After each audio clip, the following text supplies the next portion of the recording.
Selamat bertemu kembali. Apa kabar Bapak Ibu Saudara? Semoga kita tetap sehat di dalam Tuhan. Kali ini renungan Alkitab Jemaat Awam. Saya beri tema bukan di mana mujizat itu terjadi, tapi siapa pembuat mujizat itu. Mari kita akan renungkan satu bagian Alkitab. Tapi sebelum itu, pernahkah kita mendengar satu kota atau satu kampung bernama Betsaida? Betsaida. Ada beberapa saya catat dari Alkitab, saya kumpulkan tentang Betsaida, kota Betsaida. Mari kita perhatikan. Betsaida adalah kota asal dari 3 murid Yesus, Filipus, Andreas, dan Petrus. Ini dicatat dalam Yohanes 1 ayat 44. Kemudian kota tempat di mana hanya Yesus dan murid-muridnya saja berkumpul. Lukas 9 ayat 10. Kemudian kita lihat lagi. Nah, ini ada sesuatu yang kita perlu perhatikan. Betsaida juga adalah kota yang dikecam oleh Yesus. Matius 11 ayat 20 sampai 22. Saya akan baca buat saudara. Lalu Yesus mulai mengecam kota-kota yang tidak bertobat. Sekalipun di situ ia paling banyak melakukan mujizat-mujizatnya. Celakalah engkau Korazim, celakalah engkau Betsaida, karena jika di Tirus dan di Sidon terjadi mujizat-mujizat yang telah terjadi di tengah-tengah kamu, sudah lama mereka bertobat dan berkabung.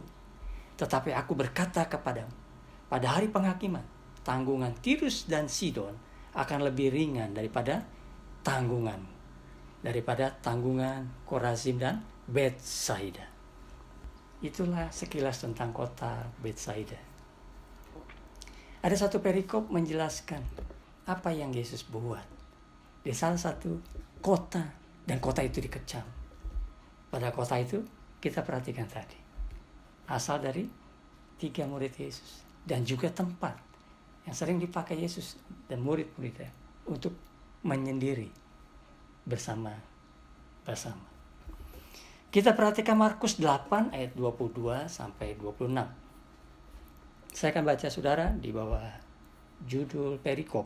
Yesus menyembuhkan seorang buta di Betsaida. Kemudian tibalah Yesus dan murid-muridnya di Betsaida. Di situ orang membawa kepada Yesus seorang buta, dan mereka memohon kepadanya supaya ia menjamah dia. Yesus memegang tangan orang buta itu dan membawa dia keluar kampung Betsaida. Lalu ia meludahi mata orang itu dan meletakkan tangannya atasnya dan bertanya, "Sudahkah kau lihat sesuatu?" Orang itu memandang ke depan lalu berkata, "Aku melihat orang, sebab melihat mereka berjalan-jalan, tetapi tampaknya seperti pohon-pohon." Yesus meletakkan lagi tangannya pada orang itu. Maka orang itu sungguh-sungguh melihat dan telah sembuh, sehingga ia dapat melihat segala sesuatu dengan jelas.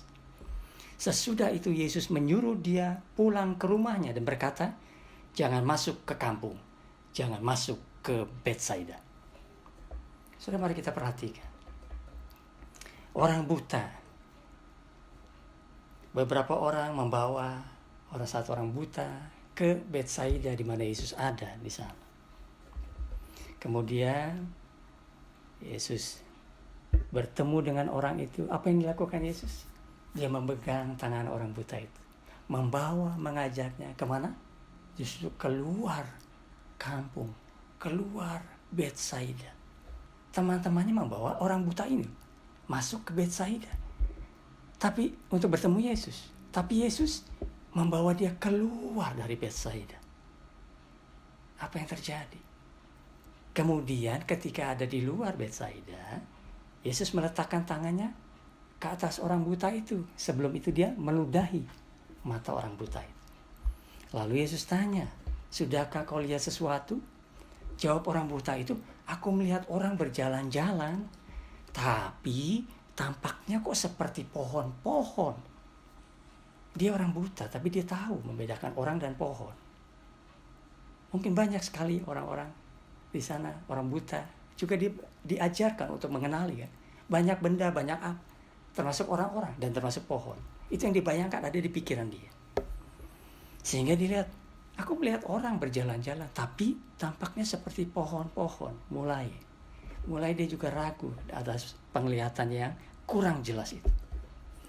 Orang buta itu belum sembuh sempurna, belum.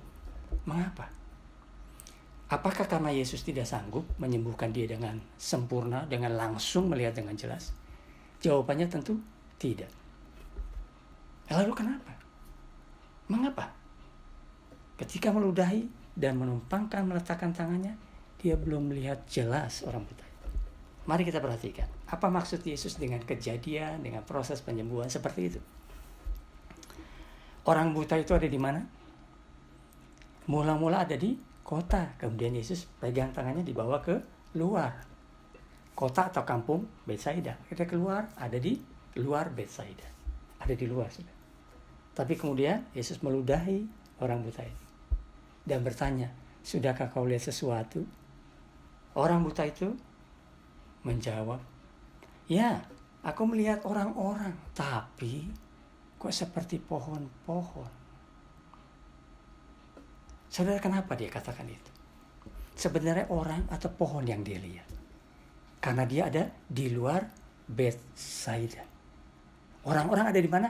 Di dalam Betsaida. Apa yang terjadi? Saya coba merenungkan ini. Sangat mungkin orang buta itu dengan persepsi, dengan semua yang ada dalam pikiran, dalam kebutaannya. Orang itu mendengar banyak sekali mujizat yang terjadi di Betsaida. Bukankah ayat-ayat Alkitab mengatakan dia sebelumnya? Saya baca tadi. Begitu banyak mujizat terjadi di sana. Orang itu berharap keberadaannya di dalam kota Betsaida dapat menyembuhkan matanya. Dia tertuju kepada kota Betsaida yang dapat menyembuhkan matanya. Bukan kepada siapa yang membuat mujizat itu. Di sini pelan-pelan kita baru mengerti. Ketika Yesus meludahi mata orang buta itu, meletakkan tangan di atas dan bertanya, sudahkah kau lihat sesuatu? Aku melihat orang-orang tampaknya seperti pohon-pohon. Rupanya dalam benaknya, dalam kebutaannya, dan dia sudah mulai sembuh sedikit, mulai dapat melihat dengan tidak jelas. Dia pikirannya masih ada di dalam Betsaida. Padahal dia sudah dibawa Yesus keluar dari Betsaida. Keluar dari keramaian orang-orang. Tapi di benaknya orang buta itu dengan pandangan yang tidak begitu jelas. Dia lihat orang-orang. Karena dia terpersepsi bahwa kota Betsaida akan menyembuhkan matanya. Tapi tampak seperti pohon-pohon. Kemudian untuk kedua kali Yesus meletakkan tangannya. Kemudian orang buta itu dapat melihat dengan jelas. Ketika dia melihat dengan jelas, apa yang dilihat? Pohon, bukan? Pohon-pohon, karena dia ada di luar kampung, ada di luar Betsaida. Tidak ada orang-orang, yang ada pohon-pohon. Dan ada Yesus yang dia lihat. Dia baru sadar di situ. Pikirannya selama ini Betsaida, yang banyak orang-orang itu. Aku bisa sembuh. Karena aku dengar Betsaida itu tempat terjadi mujizat yang banyak sekali. Sekarang aku tahu siapa yang menyembuhkan dan memelihara mata. Bukan Betsaida. Tapi aku lihat Yesus. Yesus. Aku ada di luar Betsaida. Aku bersama Yesus. Yesuslah yang menyembuhkan dan memelihara mataku. Kita lihat maksud Yesus dengan proses pertama ketika meludahi dan menumpangkan tangan. Yesus ingin melihat, ingin mengoreksi semua pandangan orang buta itu. Orang buta itu punya pandangan orang-orang banyak di dalam Betsaida. Itu akan menyembuhkan aku. Persepsi itu Tuhan ingin alihkan, ingin koreksi orang itu. Beralih kepada dirinya. Yesus, Tuhan yang menyembuhkan dia. Itulah tujuan Yesus. Kenapa proses itu perlu seperti itu. Ini kejadian khusus, bukan? Kemudian orang buta itu dia sadar betul. Kota Betsaida bukan yang menyembuhkan. hanya Yesus yang menyembuhkan. Sebab itu Yesus memberi perintah kepada orang, jangan masuk ke kampung, jangan masuk ke Betsaida. Saudara tahu, pasti orang buta itu mentaati Yesus. Kenapa? Karena lihat hanya Yesus, bukan Betsaida. Yesus yang menyembuhkan aku. Dia memberi perintah, pasti dia taati. Mari kita lihat, mengapa Yesus melarang orang buta yang sudah melek itu tidak boleh masuk Betsaida? Mengapa, saudara? Kita ingat ada beberapa bacaan. Ya, salah satu tentang Betsaida itu, celakalah Betsaida. Karena di Betsaida lah banyak mujizat, tetapi orang di dalamnya tidak mau bertobat, hanya mau melihat mujizat dan mengalami. Tidak mau tahu siapa pembuat mujizat. Maka Betsaida adalah kota yang celaka, kota yang berdosa. Pada waktu orang buta itu diludahi matanya oleh Yesus, orang buta itu masih memikirkan Betsaida.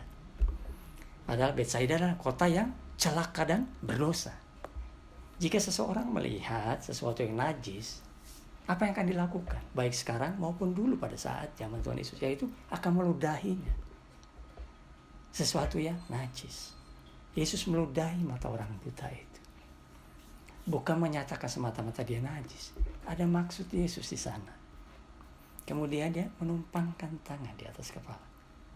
Supaya apa? Yesus ingin mengatakan bahwa pikiran dan hati, persepsi, semua di benak orang buta itu. Engkau punya pikiran celaka dan berdosa. Tapi apa yang dilakukan Yesus? Dia meletakkan tangan kedua kali. Kemudian menyembuhkan mata orang buta. Memelekkan dengan sempurna.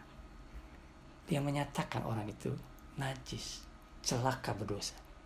Tapi Yesus itu juga yang menyembuhkan dia. Yang memelekkan matanya dengan sempurna. Yesus meludahi orang buta itu untuk menyembuhkannya, untuk mengasihaninya. Kita ingat Yesus Tuhan kita.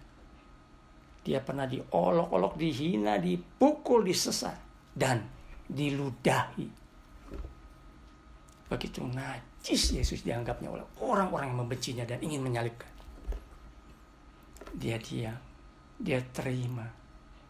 Sekalipun dia anak Allah yang suci, yang tidak berdosa. 1 Petrus 2:22 menyaksikan Yesus, ia tidak berbuat dosa dan tipu tidak ada dalam mulutnya. 2 Korintus 5:21, Kristus yang tidak mengenal dosa telah dibuat Allah menjadi dosa karena kita, supaya dalam Kristus kita dibenarkan oleh Allah. Dia rela tanggung, dia rela diludahi dan dianggap najis, karena dia rela menanggung semua siksaan dosa. Padahal kita harusnya yang harus diludahi dan terhina, tapi dia tanggung semuanya. Itulah Yesus, Tuhan kita. 1 Petrus 2:24, Yesus, ia sendiri telah memikul dosa kita di dalam tubuhnya di kayu salib, supaya kita yang telah mati terhadap dosa hidup untuk kebenaran. Oleh bilur-bilurnya kamu telah sembuh. Kristus datang bukan supaya kita hanya mengalami kesembuhan fisik, bukan. Tapi ia ingin kita diampuni, dikasihani, diselamatkan dari semua hidup dosa-dosa kita. Itulah Yesus, kasihnya yang ajaib, mati dan bangkit untuk kita.